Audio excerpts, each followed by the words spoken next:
যে ঘরে নিয়মিত 3টি আমল চলবে ওই ঘরে টাকা পয়সা ধন সম্পদ বৃষ্টির মতো আসবে।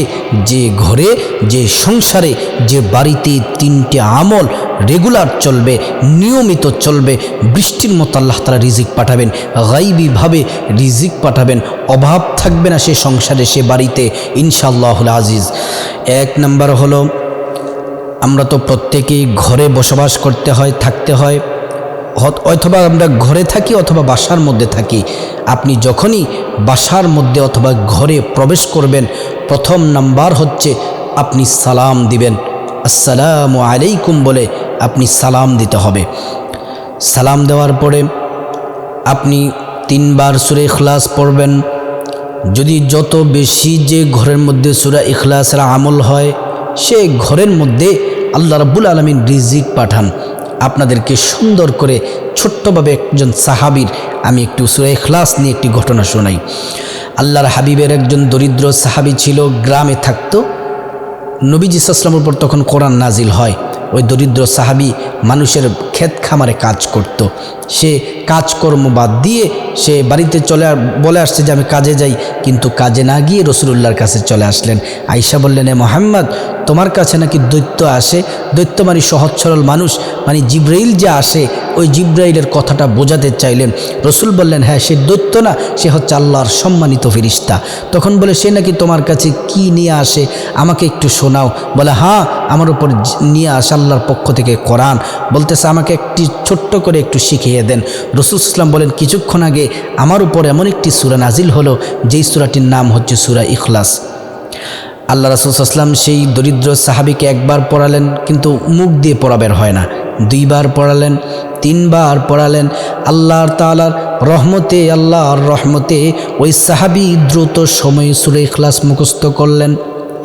নবীজির একজন সাহাবী বললেন, যেহেতু আল্লাহর কোরআন সম্মানিত কোরআন দরিদ্র একজন সাহাবী শিখে ফেলেছে, মুখস্থ করে ফেলেছে।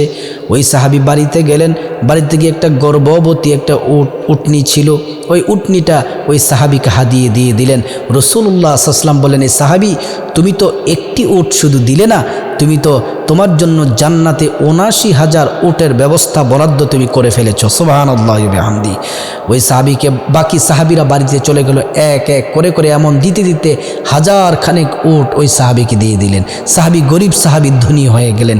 ওই সাহাবী ডেকে বললেন, ওমা এটা তো সূরা ইখলাস, এই সূরা পড়ার কারণে আল্লাহ তাআলাও পুরস্কার দেন এবং দুনিয়াতেও রিজিকের ব্যবস্থা আল্লাহ তাআলা করে দেন। তো সেই জন্য আপনাদেরকে বলি, ঘরে প্রবেশ করার সময় প্রথমে সালাম দিবেন, সূরা ইখলাস পড়বেন, তারপরে ঘরে ঢুকার একটি দোয়া আছে, আপনি দোয়াটি পড়বেন।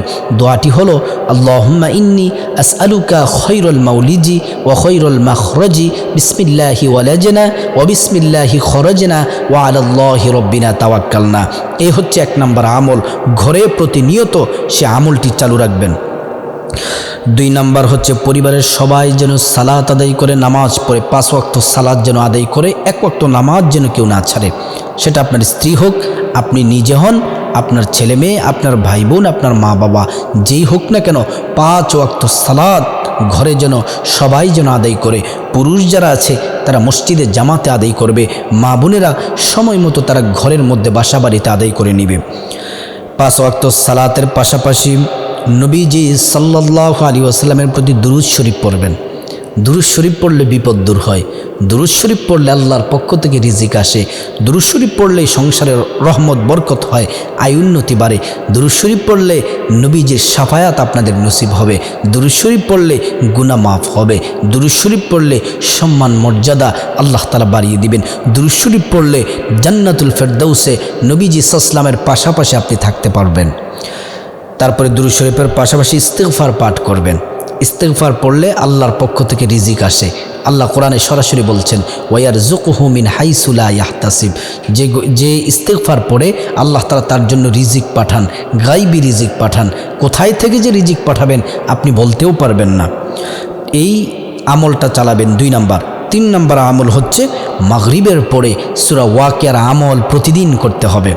আব্দুল্লাহ ইবনে মাসউদ রাদিয়াল্লাহু তাআলা ইন্তেকালের পূর্ব মুহূর্তে হযরত ওসমান রাদিয়াল্লাহু তাআলা গেলেন, বললেন, ভাই আপনি তো ইন্তেকালের পূর্ব মুহূর্তে আমি আপনার ছেলেমেয়ের জন্য আমি বাইতুল মাল থেকে তাদের জন্য কিছু খাবার দাবারের ব্যবস্থা করে দেয়, যেন ইন্তেকালের পরে যেন তাদের জন্য খাবার দাবারের জন্য কোনো কষ্ট না হয়।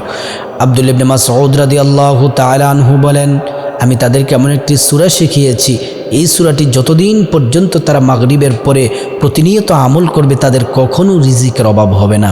যাদের ঘরে এই 3টি আমল চালু থাকবে, আল্লাহর কসম করে বলছি, সে ঘরে কখনো রিজিকের অভাব হবে না। বৃষ্টির মতো রিজিক আসবে, ধন সম্পদ আল্লাহ তাআলা বারাকা দিবেন, শান্তি আর শান্তি সংসারে থাকবে, দুনিয়াতে আল্লাহ কল্যাণ দিবেন, পরকাল আল্লাহ তাআলা জান্নাত দিবেন। তাই প্রতিনিয়ত এই 3টি আমল যে ঘরে, যে বাড়িতে, যে বাসায় চালু থাকবে তাদের কখনো রিজিকের অভাব হবে না। আল্লাহ রাব্বুল আলামিন তাদের জন্য গায়বী রিজিক পাঠাবেন।